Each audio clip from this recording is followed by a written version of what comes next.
Hello guys, welcome back to my channel. Sa ngayon guys, may ayusin tayo na UPS galing sa kapitbahay. Hindi na raw to gumagana. Ngayon, tiningnan ko to sa kabilang bahay. Binuksan ko pero hindi ko na videoan yung battery niya. Yun lang ang nakita kong problema sa kanya, yung battery. Kasi hindi natin to matitrace kung hindi siya magpapalit ng bagong battery, kasi yung battery niya lumubo na eh. Yun ang nakikita kong dahilan. Ngayon, dinala niya ito sa akin na bagong bili niya. Wala na yung as per sample na lumang battery. Ang ano niya, 12 volts siya. Ang ano nito yung battery na nabili niya. Ngayon, titingnan natin guys kung pagsalpak natin ito, kung gumana na itong UPS niya. Itong UPS kasi guys, kadalasan ginagamit ito sa mga opisina, sa mga computer. Kasi ito yung ginagamit nilang backup. Kasi pag nagkaroon ng power interruption, ito yung magsusupply sa computer nila na hindi mag-shutdown kagad. At least kung may generator sila, makakapag-prepare sila ng generator. Ginagamit din ito sa mga opisina, saka sa mga dyan sa mga kahira ng mga department store, may gumagamit din sila ng UPS para pag nagkaroon ng power interruption, hindi kagad masya-shutdown yung computer nila. Kaya ginagamitan nila ito. Parang ano rin kasi ito eh. Ngayon guys, titingnan natin guys ang loob nito. Papalitan natin ng bagong battery. Subukan natin. Kasi dun sa circuit board niya, nung tiningnan ko to, wala naman akong nakitang posibleng sira nito. Kaya ang duda ko lang battery.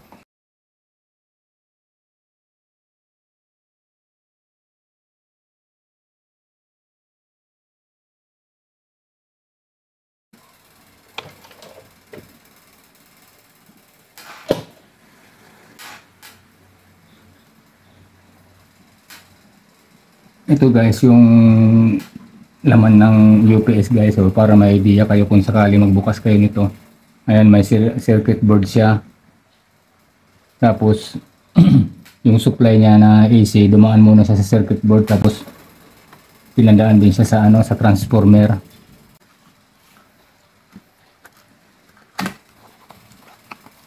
Parang ano rin kasi ito guys, itong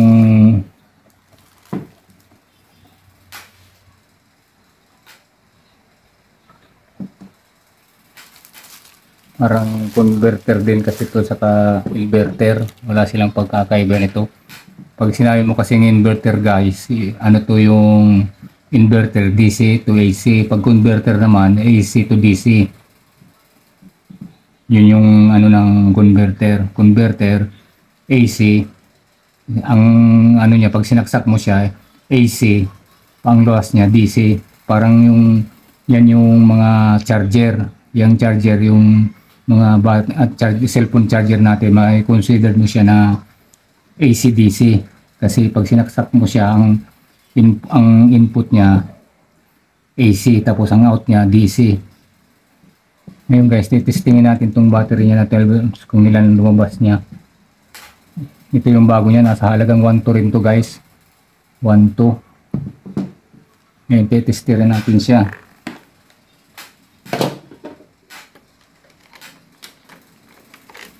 Pag nag-tester kayo guys ng battery, yung nagsisimula pa lang, isi-setting nyo siya sa DC.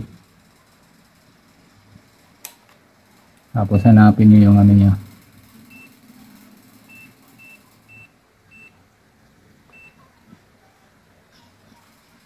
Saka pag sinabi mong DC guys, may polarity dapat siya. Kung saan yung positive, doon din yung tester mo. Ngayon guys, 12 volts eksakto, bago to eh. Ayan o, 12 volts. DC siya, hindi siya pwedeng baliktarin. Kasi pag sinabi mong DC, may polarity yan. Pag positive, positive, negative, negative. Ayan guys, okay na siya. Ngayon ikakabit natin siya. Yung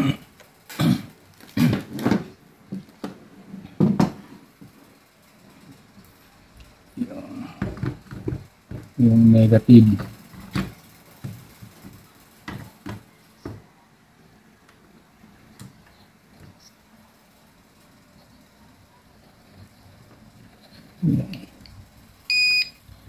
Ayan, nag-buzzer siya guys. Ibig sabihin may nagano yung circuit board niya.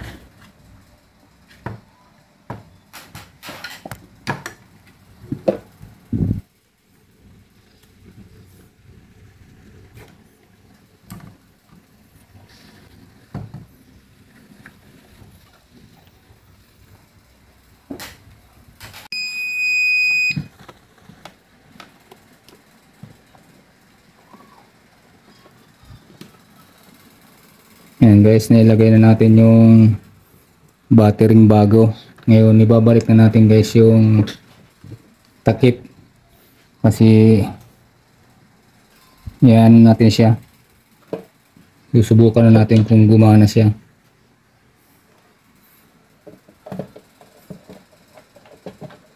Ngayon guys, naikabit na natin yung bagong battery. Itatry natin siya kung gagana siya.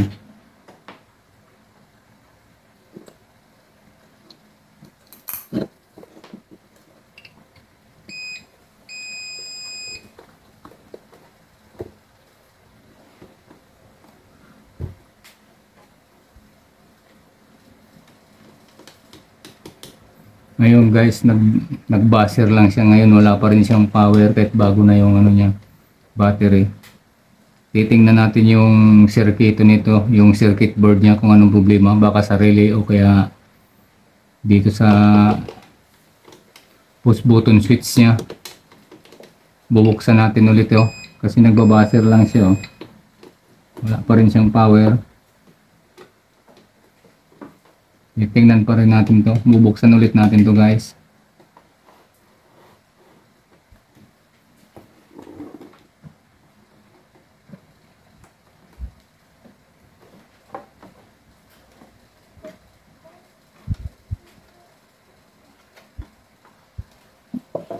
Unplug ulit natin.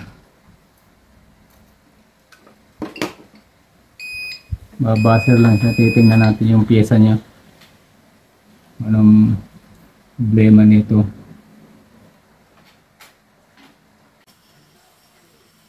Bali, nagkaroon na tayo guys dito ng visual check up dito sa mga pinaghinangan niya. Wala naman ako nakitang problema, lalo na sa ano niya, sa relay, saka sa mga resistor niya. May mga ano naman siya. Ang nakita ko lang sa kanya itong itong push button switch. Wala na yung goma niya sa loob, hindi na siya wala na yung pang push niya sa loob. Kaya ang gagawin natin ito guys, tatanggalin natin ngayon itong push button switch. Ito yung nakikita ko kasi itong circuit board naman niya, wala naman ako nakitang niya na bakas ng pagkasunog. Itong push button switch na lang, kaya hindi siya minsan mag-on siya, biglang nawawala, parang naglo-lose contact. Ngayon tiningnan ko siya, wala na yung niya, yung goma sa loob. Ito tanggal na siya, kaya magre-replace tayo nito. Tatanggalin ko muna siya para mapalitan natin, ma-check up natin ng maayos.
Yung guys, ito yung push button switch niya guys. Oh. Bali, wala na siyang laman. Natanggal na, sira-sira na. Oh. Wala na talaga guys yung push button switch niya, durog na. Oh. Ay, wala na siya. Oh. Ngayon guys, nakabili na tayo ng bagong push button switch. Bali, yung luma nito guys, maluwag na to. Tapos nakalas na to, yung goma niya kalas na. Bali dito guys, sa push button switch na to, makikita nyo siya, apat na paa. Pero ang totoo niyan guys, itong malaking paa na to, ano lang to sa circuit board, yung support lang ito para pag pinush nyo to, hindi siya mababali. Gano. Pero ang may contact talaga nito guys, itong dalawang maliit nito. Pag pinindot mo, mag-on siya. Pag binitawan mo siya, mag-open naman siya. Pero dun sa circuito niya dito sa may power na siya.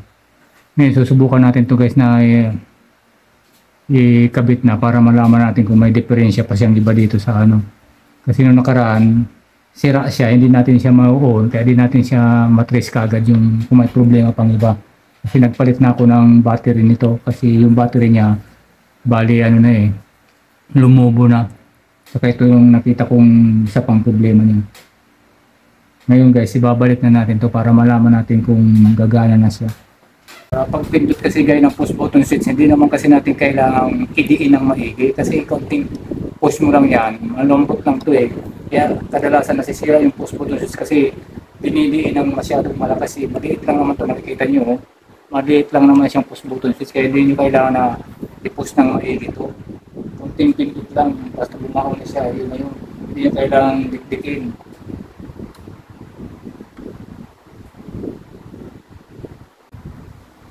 Ngayon guys, napasok na natin yung push button switch. Bali, maghihinang na tayo nito guys. Hinangin na natin siya.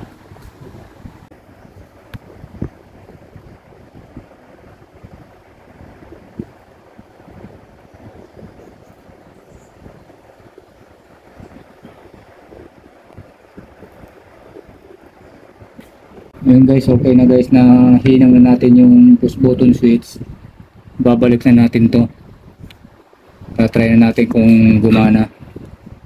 Ngayon guys, ibabalik na natin tong battery niya guys para masubukan na natin siya.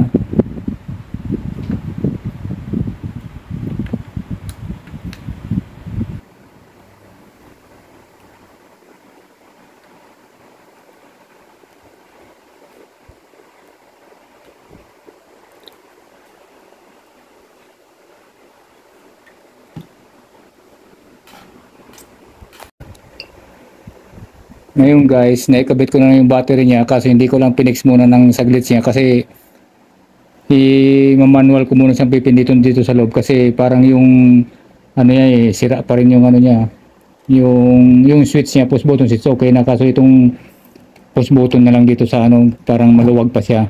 Ngayon gusto ko lang malaman kung gagana na talaga siya.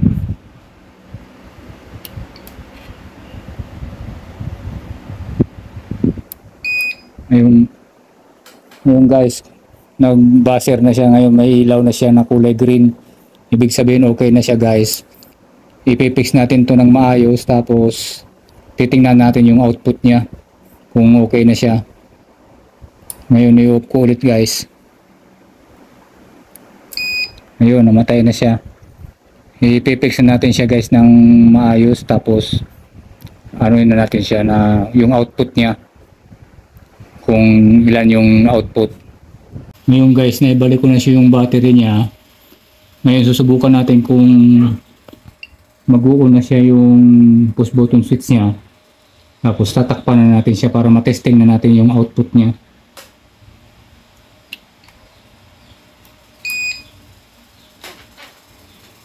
Ngayon guys, umilaw na siya guys yung niya. Tatakpan na natin siya para matesting natin yung output niya. Off muna natin guys. Yan. I-unplug natin ulit.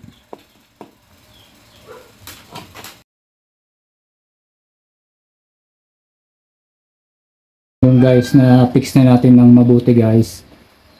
susubukan na natin siya guys ngayon kung may output siya at kung gagana na rin yung push button switch niya saka yung battery niya. Kasi yung problema nito guys, nung binuksan ko to, yung battery niya, may ano na siya, yung battery niya lumobo na siya, tapos yung push button switch niya kalas na rin. Ngayon nakapix na siya maigi, titingnan natin siya guys yung output niya kung tama ba yung output, tapos i-on natin tong push button switch. Ngayon guys, umilaw na. Dati nagbi-blink lang siya nung nakaraan, nawawala siya. Ngayon titingnan natin ngayon na yung output niya, kung okay ba yung output niya. Isa-isayin natin yung outlet niya. Yan guys, 223. Okay siya. Dito sa kabila, ganun din. At dito rin sa kabila, yun, okay naman yung supply niya, stable naman. Ngayon guys, titingnan natin ngayon yung ano niya, yung dito sa lampshade kung iilaw siya. Saksak natin to isa-isa. Tapos on natin guys. Ayan guys, gumana na siya. Okay na yung UPS natin guys, bali yung sira niya marumi, tapos yung battery saka yung push button switch. Kasi yung ibang gumagamit kasi dapat smooth lang guys ang pag-push niyo ng push button switch, hindi yung dinidikdik niyo ng malakas, kasi maliit lang naman kasi ang contact ng nito ng push button switch, maliit lang naman, hindi niya naman kailangan na dikdikin yan, kaya ganun ang nangyayari kasi maliit lang ang contact niyan. Off natin ulit guys, ayan. Tapos on ulit natin. Ayan, gumana na guys. Ngayon guys, nakita natin siya guys, di ba? Gumana na yung niya guys, yung ilaw niya, yung output dito sa lampshade. Ngayon guys, susubukan naman natin kung kasi yung nakasaksak siya, naka-plug siya, gumana siya yung ilaw niya. Ngayon susubukan naman natin guys, yung pag nag-run out, titingnan natin ngayon kung gumagana yung relay niya sa loob guys, yung backup niya. Ang gagawin natin dito guys, para matesting natin kung gumagana yung backup niya dito sa loob, yung naka-plug bubunutin natin yun. Katulad dito guys, ito yung saksakan, nakailaw siya, naka-on. Ngayon kung mag-run out, doon natin malalaman kung gumagana itong backup niya. Pag binunot ko to guys, na ang plug niya, ibig sabihin pag namatay siya, ibig sabihin guys, may problema pa rin itong UPS na to. Ngayon, pag bunot ko nito, umiilaw pa rin siya guys. Ibig sabihin, okay yung backup niya, wala tayong problema. Ito guys, ngayon tatanggalin ko ngayon guys ha. Ngayon guys, ito tanggal siya. Ibig sabihin guys, gumagana yung backup ng UPS natin. Wala nang problema to, pwede natin itong ibigay sa nagpagawa, ipakuha, kasi ito tanggal ko na yung plug niya. Ibig sabihin, gumagana yung backup niya. Okay na yung 100%, okay na yung UPS niya. Kasi gumana yung backup niya, gumana yung habang naka-plug siya, gumagana siya. Nung binunot ko siya, na kunyari nagkaroon ng power interruption, hindi siya namatay. Ibig sabihin, gumagana guys yung backup niya. Ngayon, patayin na natin guys. Ayan, patay na siya, di ba? Sana guys, kung nagustuhan niyo yung video na ito guys, sana nakapagbigay ako sa inyo ng kaunting kaalaman, idea, na kung sakaling sa loob ng bahay may background naman kayo ng electrical, o pwede nyo nang gawin to guys. Yun lang naman ang mga minor problem nito. Pero pag yung talagang sa circuit board na talaga, i-ano nyo na lang yan sa mga electronics talaga, kung hindi kayo mga electronics technician. Kasi may mga, minsan kasi yung resistor niya, tapos yung relay niya, pag nasira na talaga, kailangan nyo talaga mag-trace ng maayos nyo. Baka mamaya, tinanggal nyo, pag hinang nyo may nadikit sa iba, o pwedeng masunog na yun yung circuit board nyo. Kaya kung yung mga minor lang na mga battery, push button switch, yung mga lost contact, kung yung mga sa electrical naman kayo may background, pwede nyo na yung kaya ninyo na yun. Basta kung kaya, gawin nyo na lang guys, kasi sayang din naman kasi yung ano nyo. Saka mapapractice nyo rin yun pa isa-isa lang. Maraming salamat guys. Sana nagustuhan nyo. Paki-like and share na lang guys para sa susunod natin mga video.